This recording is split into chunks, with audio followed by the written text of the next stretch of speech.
pay top Mora, salary negotiable. Look, Traveler, an urgent hiring notice and they're paying top Mora too! Oh, Paimon likes the sound of that.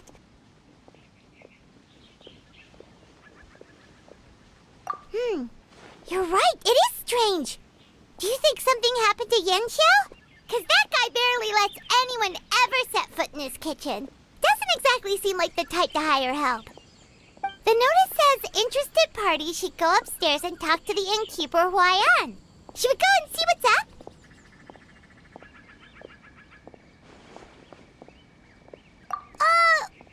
Well, that. And to check up on Yanxiao, of course.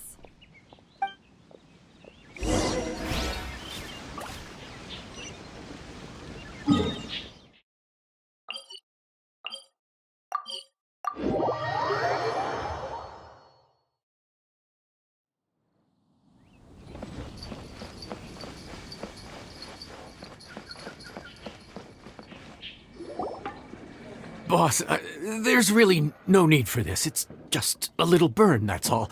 It won't get in the way of my work. Perhaps not, but continuing to work will only hinder your recovery. You need to rest for a few days. We'll figure something out. Huayan! Yanxiao! Oh? Traveler and Paimon! What brings you to this neck of the woods? And we decided to come check up on Yanxiao. I knew we shouldn't have posted that notice. It's really nothing to worry about. I'm fine. I swear. How kind of you. My thanks to you both. And thanks on Yanxiao's behalf too. There's nothing to be embarrassed about, Yanxiao. Just tell them what happened. Oh, all right. Well, basically, we had a lot of guests pouring in for the lantern rite. Things got busy, I started rushing, and I ended up accidentally burning my hand while plating a dish. Well, you know what they say. Play with fire long enough and you're bound to get burned. Even the best chefs slip up sometimes. Anyway, it's nothing, just a tiny burn. I can still... Now, I don't want you pushing yourself. You'll only make it worse. And then you'll be looking at more than just a couple of days off to recover. But the lantern rite's only just finished. And we're still getting tons of guests. Now's not a good time for me to rest. Plus, lots of the guests are visiting from other nations. We can't just bring in some random chef off the street. We have a reputation to uphold. I refuse to let someone else ruin the good name we've made for ourselves here. Listen to you. Anyone would think that you're the boss and not me. But he's not wrong. Yanxiao was one of the favorites in the Masterful Chefs tournament. No matter how you look at it, his are big boots to fill. I don't mean to boast, but any chef of my caliber probably has their own restaurant to look after. It's not going to be easy to find someone who's got the skills and has the time to help us out. Looks like we might have to increase the pay we're offering even further. Do we know anyone that's a good chef and has the time to help out?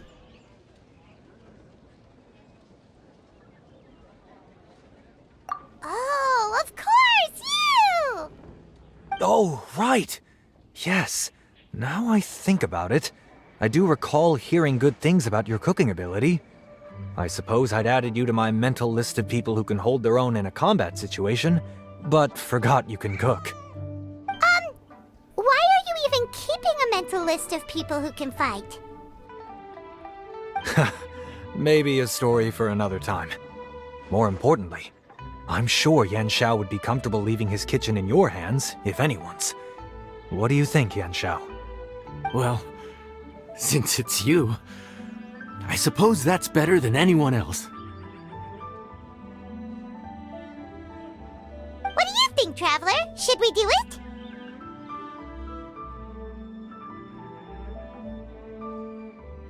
I should warn you that cooking for customers is quite a different ballgame from cooking for yourself, so I'll stick around the kitchen over the next few days to help smooth things over.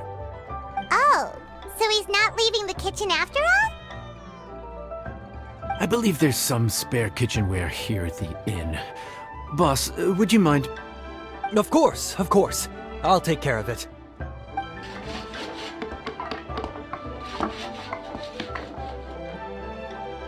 Whew. All done. Come, take a look. This was made with your measurements in mind.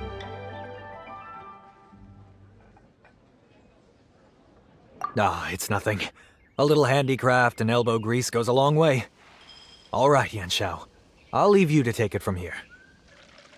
You really went to all the trouble of building a new stovetop? What was wrong with the original? Boy, you really hate when people touch your stuff, huh? No, it's nothing like that. As Boss always says, hire who you trust and trust who you hire. I just thought the original setup might be a little, tall for you.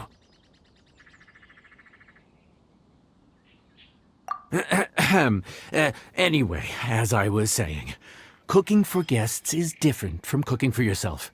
Not only do you have to execute on taste, aroma, and appearance, but you also need to ensure speed, precision, and consistency. Having the right equipment is a big part of that. Ill-suited equipment doesn't just make the job more tiring, it also slows you down. And paying customers don't have unlimited patience. Sometimes cooking is all about being well prepared. That's how you ensure speed. Okay, and what about precision and consistency? Precision all comes down to using your eyes. Where to slice into a particular cut of meat, how much oil to use, how to tell when a dish is done cooking. When you cook for yourself, you can always add salt if it's too bland or add water if it's too salty. You can tweak the taste as you go, but in a restaurant, there's not that much room for trial and error. Worst case scenario, Paimon can deal with any subpar dishes by making sure they get properly disposed of.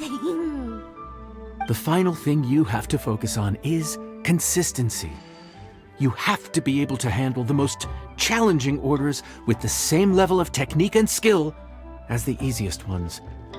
This is particularly important when you have guests from all over, each with their own tastes and preferences. You have to cater to their own dietary needs while also giving them the opportunity to enjoy our local delicacies. This last point is making Paimon's head spin. Don't worry. Matter of fact, someone as well-traveled as you may even have a better handle on it than me once you get started. And of course, I'll be around to help you over the next few days. I don't think we'll have any trouble making all our guests feel right at home.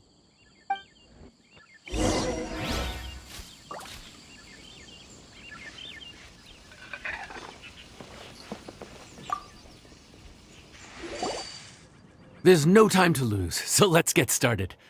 I imagine you probably have a good handle on the cooking side of things already. What you need to pay attention to is remembering each table's order. Try not to get them mixed up. Oh, Paimon's memory is like a steel trap. This is gonna be a cinch.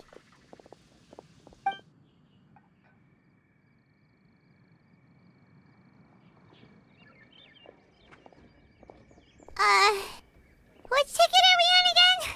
Table 1 was onions, but no chilies. Table 2 was chilies, but no onions. And table 3 was, table 3 was chilies, but hold the chilies? Ah! Was Paimon just sleep floating?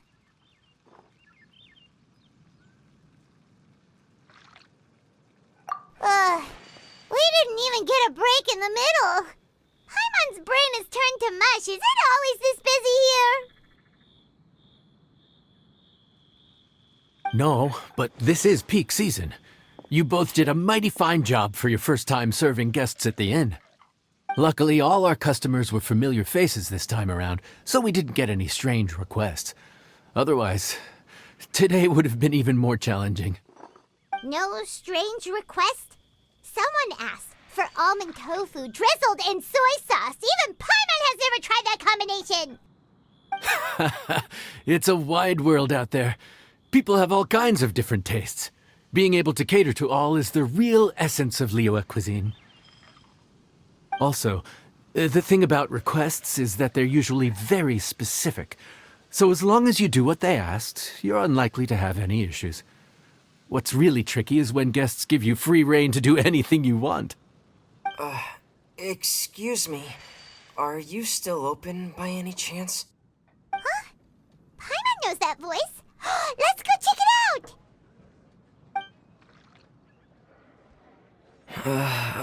What should we do? It doesn't look like anyone's here. If only we'd gotten here a bit sooner. It's all right. If we start building a campfire now, we'll be eating before too long. Right. Besides, if anyone's to blame, it's Linny. So busy being a greedy culture vulture that he lost track of time. Linny, Lynette, Fremine, it is you! Paimon? So, is the Traveler here?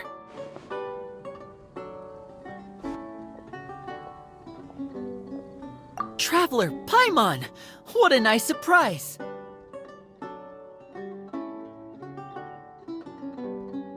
Paimon was gonna say the same thing! We're just lending a helping hand at the end.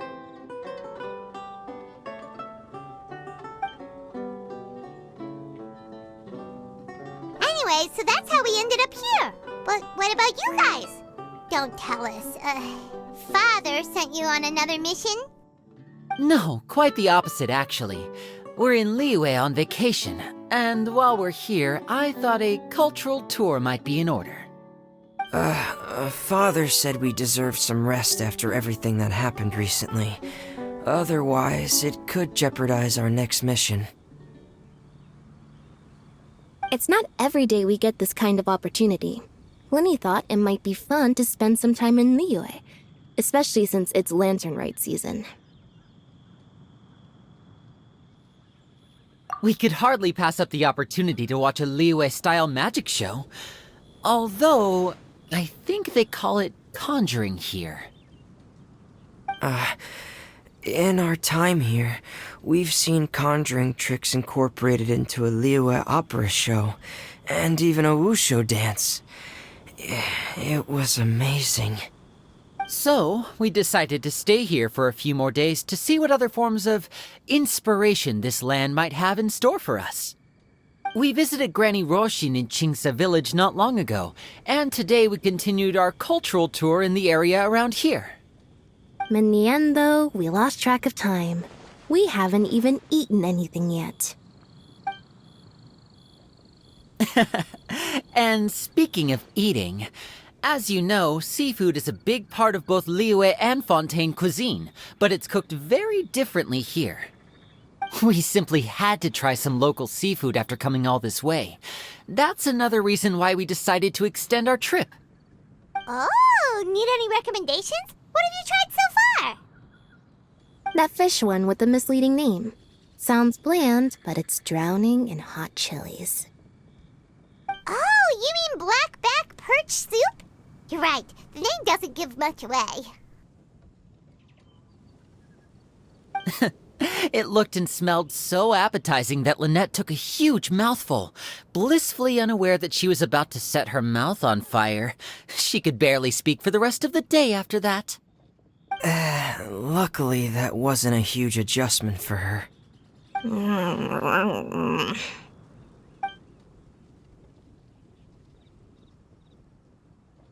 What? Aren't you guys hungry too? Yes, a little. Yes, I'm ready to eat.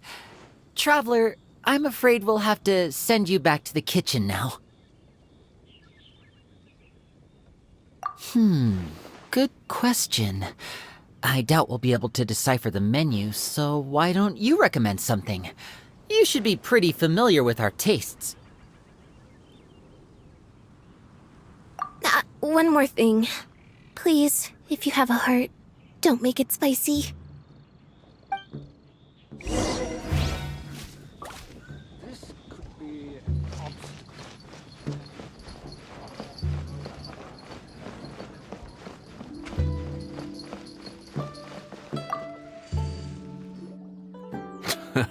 Fontaine, huh?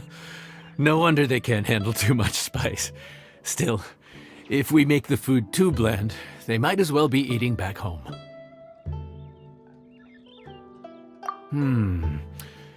There's this crab and shrimp stir-fry I know that could work. It's quite heavily seasoned, but it's a lot milder than it looks. It has a light but really satisfying flavor. Ooh, that sounds perfect! What's it called?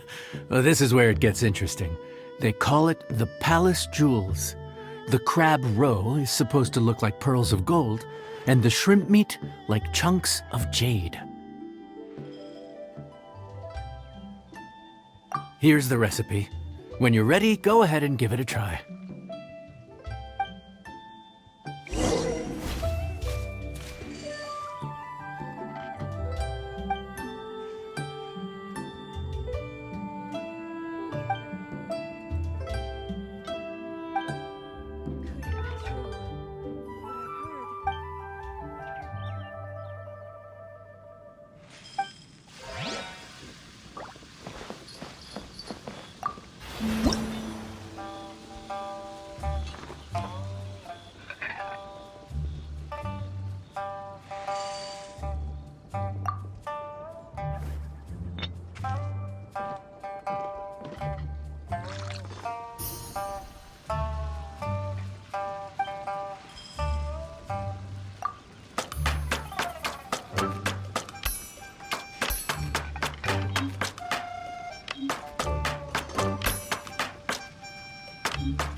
Sorry for the wait. This dish is called the Palace Jewels.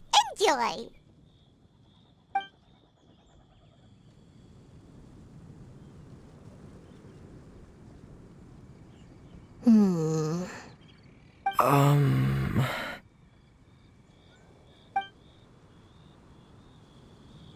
Ah, yes. We meant to say, you two must be tired after a long day of work.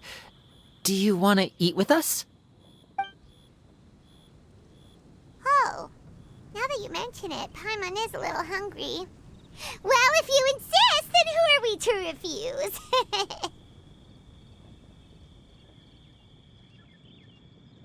Oh, right! Of course. You're still our customers. Why aren't you eating? The sauce looks a little overpowering. According to Liyue custom, it's probably good table manners to let someone else go first.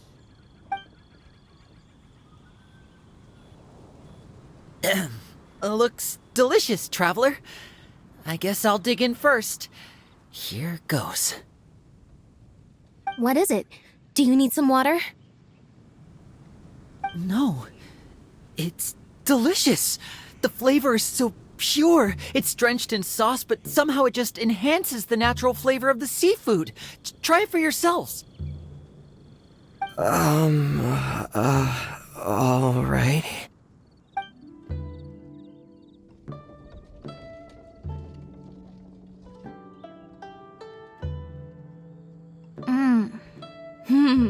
What is that? Crab roe? Yep, you have quite the palate, Lynette. No wonder it pairs so well with the shrimp meat. I've never seen it prepared this way before. According to the creator, chewy crab complements succulent shrimp, making a spectacular seafood ensemble with a succulent flavor and luscious mouthfeel. The crab roe glitters like pearls of gold, and the shrimp shines like chunks of jade. Hence its name, the Palace Jewels. So that's where the name comes from. Huh. I suppose it's quite fitting then. Was Paimon always this well spoken?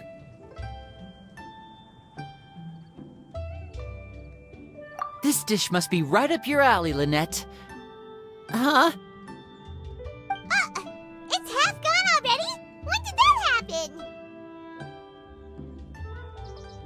I heard that in Liyue. The biggest compliment you can pay to the chef is to leave a clean plate. It's delicious. Thank you ever so much.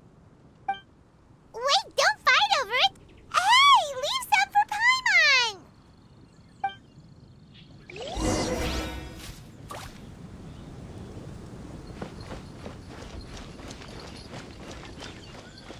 Let me guess where you're from.